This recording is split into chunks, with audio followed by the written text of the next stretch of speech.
Are you ready to hear a story that will give you goosebumps?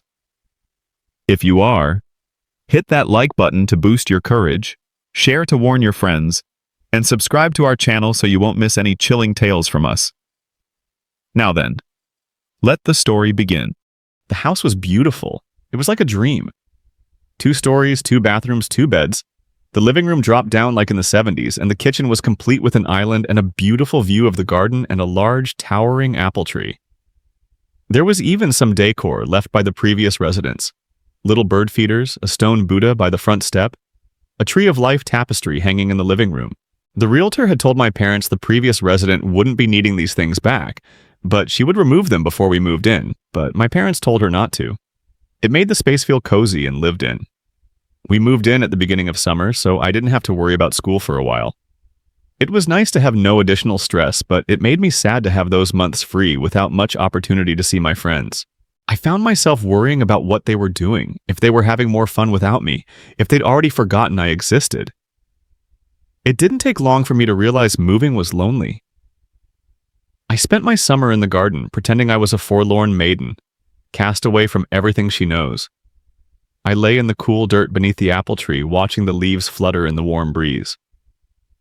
Sometimes I would even eat an apple, but they were always a bit too bitter for my taste. I would wonder about the sliver in the wood like someone had hacked at it with an axe, then gave up. Who would try and chop down such a beautiful thing? That apple tree became a sort of sanctuary.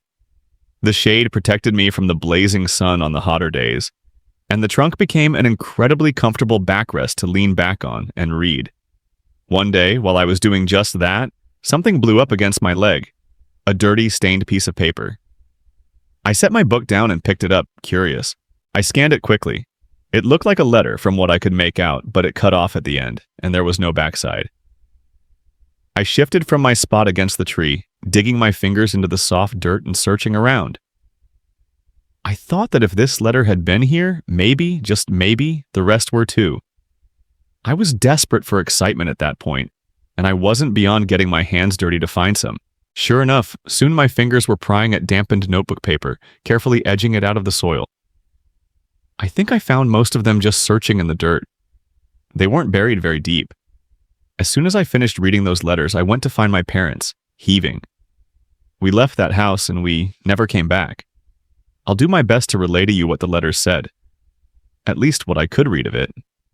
Dear Silvia, I miss you the worst in summer. The winter here is cold and unforgiving, but the summer is worse. I cannot even bring myself to leave the house anymore. I fear some days that death follows me, like a stray dog nipping at my heel. Now that you and Elsie are gone from my life, I have nothing left to run from. How could I be meant to stay here when you were not? Even so, I feel very strongly that dying now would be a betrayal to you, no matter how much I would love to join you, wherever you are. My days are lonely and plain now. I eat nothing but what I can take from the garden. Thank you for my nourishment and my survival, my dear wife. There isn't much flavor to my food without the smell of you cooking it in the kitchen. I think often of my time as a butcher. I used to be happy with that kind of work, but now it only disgusts me. The thought of slicing through meat that was once a living creature, nearly brings me to tears. Some nights when I close my eyes, all I can see is muscles twitching. It haunts me in your absence. I swear, Silvia, I will never consume that stuff again. The apple tree is the only piece of you I have left.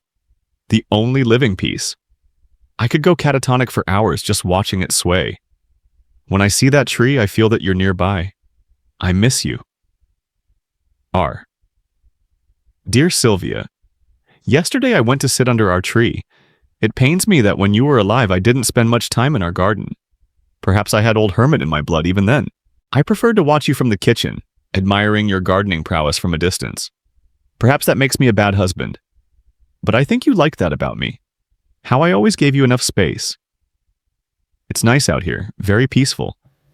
The fresh air feels like you, touching me. I could have sworn I could hear Elsie's laughter in the breeze. I noticed something strange as I sat against the trunk, enjoying the sunshine on my skin. It felt like the tree moved against my back, almost as if it were squirming. Perhaps my mind is not what it used to be, but perhaps it was you. If it was you, thank you. I hope you'll reach out again. That night, I had a very hard time falling asleep. No matter what I did, I could not feel comfortable. My bed felt wrong, felt lumpy and strange, as if it were not made for me. I gave up and went to our kitchen, and I watched the tree through the window until my eyes grew heavy. It was so beautiful in the moonlight, glowing gently, drawing the eye. It was so quiet, so dignified.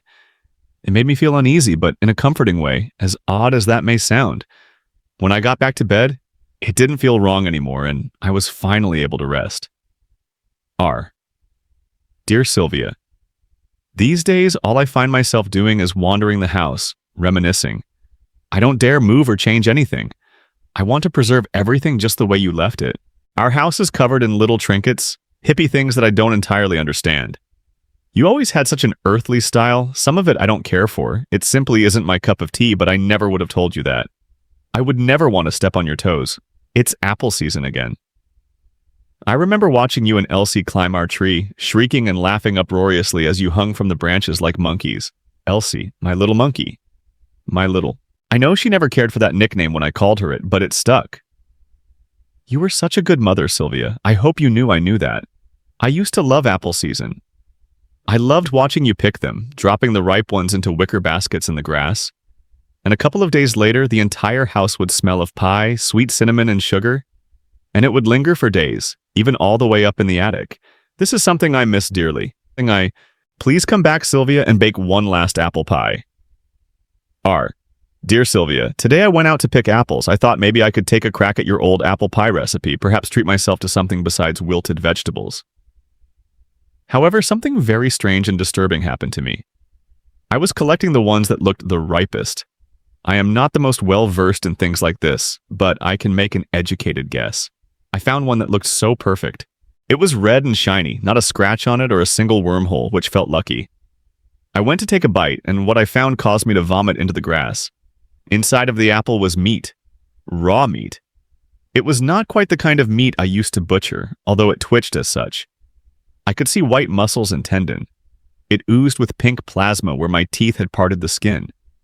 It tasted metallic and rotten on my tongue. The flavor still hasn't passed. I cut open every single apple I had picked. The tree seemed to shudder. They were all like that, made of meat. Some entirely, and some as if a rot was spreading over them. I can't help but wonder how long it has been this way. I feel unnerved. I feel that I can't trust my brain, my vision, or my taste buds. I feel I may vomit again. I do not know if what I experienced is real, but if it was, I do not know what to do. It is unholy, what I have experienced. Tonight I will pray. R. Dear Silvia, today someone knocked on the door. I was still feeling shaken up and disoriented, so this caused my nerves to be completely shot. I do not enjoy interacting with strangers, or anyone for that matter. It was a man, and he was carrying a box. He asked me for you and for Elsie. I told this man that you had not lived here for a while. He seemed confused, so I clarified that I was your husband, and Elsie was my daughter, and you had both passed away in a tragic accident. That caused him to look even more confused. Forgive me, but I felt defensive and uncomfortable. I figured maybe this man looked so confused because I am old and you were younger. Oh, how I wish I could rid this planet of all judgment. This man seemed as if he wanted to say something, but he didn't. He left then. He did not give me the box, which I assume was meant for you. Perhaps he was a coworker of yours or an old friend, or maybe even just a mailman. I feel sorry that he had to hear the news from me, even despite my disdain. I cried today. I didn't dare go back out to the tree, but I wanted to. I feel as if I may be losing my mind. That interaction with that man at the door made me feel unnerved. I wish he had not come. I only wish to be with you again. My bed feels strange and alien. It feels too soft, and I swear something smells rotten. Perhaps an animal has gotten trapped in the walls and died. I cannot sleep. R. Dear Silvia, the smell of rot has become unbearable. I cannot live this way. When I sleep, what you could barely call sleep, I see you. I dream of that first day I saw you and my daughter climbing that tree in your garden. How I watched from the street. I watched you climb and play and laugh, and you looked so happy, so holy. I saw that underneath this happiness was a lonely woman. I was drawn to you as if to a flame, the only warmth in a cold, barren life. I was drawn to you so quickly, and I knew you were all that was right, and I only wanted you, and I only wanted our daughter.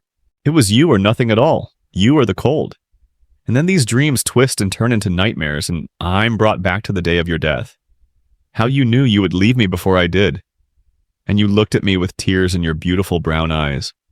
All I pray for is a chance to go back, although I know it isn't possible. I know if I could go back, something would be different. I could save you from yourself and Elsie too. You wouldn't have to die. The smell of rot has become unbearable. I am too afraid to look out the window and see the tree. I am too afraid to see it moving. Something is alive in that tree. I feel it in my bones. It is watching me. I fear it is not just the tree that is alive. R. Dear Silvia, I have ripped apart our bed. Forgive me, I couldn't bear it. All I have found is more meat. It throbs and stinks. I have been sleeping on top of sopping, rotting flesh. I have destroyed our beautiful home. I have ripped apart the sofas and the carpet, and I have smashed the plates, and all I have found is flesh. Flesh and cracking bone. It is alive. It is all alive and moving. It wishes to swallow me. I am being condemned. I am sorry, Silvia. I'm sorry Elsie found me in the attic that day. I'm sorry you were so afraid. If only you had known I only had good in my heart and love for you. If only I could sleep above you and listen to you snore once more. If only I could watch you one more time out of your kitchen window in the summer. You with our daughter, so oblivious, glowing with ignorant joy. I could have made you happy in that way and more. I loved you, Silvia, and you loved me. I remember how we fought a few days after I told you you couldn't leave until we worked everything out. How you called me sick. If I am the one who is sick, why am I the one still breathing? It is all made of meat. It sickens me. It makes me want to scream and vomit and bash my head into the wall. It is all wrong. It is all rot. I can't help but feel that you're doing this to me on purpose. Do you want me to join you so badly that you would haunt my every waking hour? I hear sirens now. The blue and red lights flash against the throbbing crimson walls. They twitch with glee at my suffering, at my terror. I will go to the garden with my axe, the last thing you saw with mortal eyes. I will chop down our tree, and I know what I will find inside. I will find meat. I will bury these letters for you in the dirt above your head, and I will chop it down so that you cannot haunt me any longer. And if they try and stop me, I will take them with me. They will not take my wife and my daughter from me again, nor me away from them. That was the trouble in the first place. I will see you soon, my dear.